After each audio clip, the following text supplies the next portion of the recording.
Is beauty truly skin deep, or have we been conditioned to believe so? Welcome to a journey through time, a journey that traces the deep-seated bias of colorism from historical instances to its modern manifestations.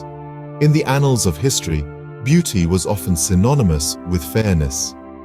Cleopatra, the last active ruler of the Ptolemaic Kingdom of Egypt, has been consistently portrayed as fair-skinned with European features. This depiction is a reflection of the Renaissance era's glorification of whiteness.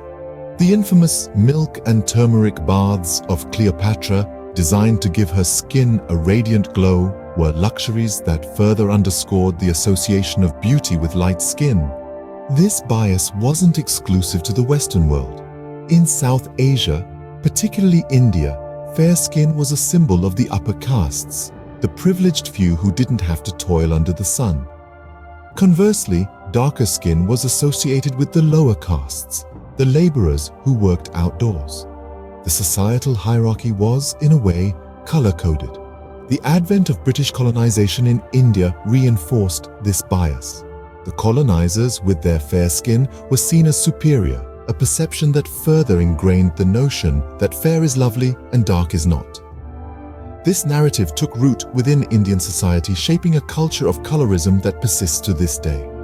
Fast forward to the present, and the Indian market for skin-lightening creams is a booming industry, worth $450 million and growing at a rate of 15 to 20% annually. Bollywood, the Indian film industry, reinforces this bias with actresses flaunting flawless light skin, setting unrealistic beauty standards. Young girls grow up internalizing this bias, believing their worth is tied to their skin tone. But amidst this storm of bias, a wind of change is blowing. The Black Lives Matter movement has sparked a global conversation about Eurocentric beauty ideals that marginalize communities of color. Celebrities and influencers are embracing their natural skin tones, challenging the age-old narrative of fair is lovely. So, it's time for us to take a stand. We must unlearn these biases. We must teach our children that beauty is not confined to a color palette, but is a spectrum that embraces all shades. We must call out colorism when we see it and strive to build a world where the value of a human being isn't determined by their skin color. The choice lies with us. Will we continue to let beauty standards divide us?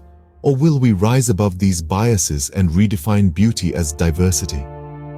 It's time to challenge colorism, because beauty, true beauty, is more than skin deep.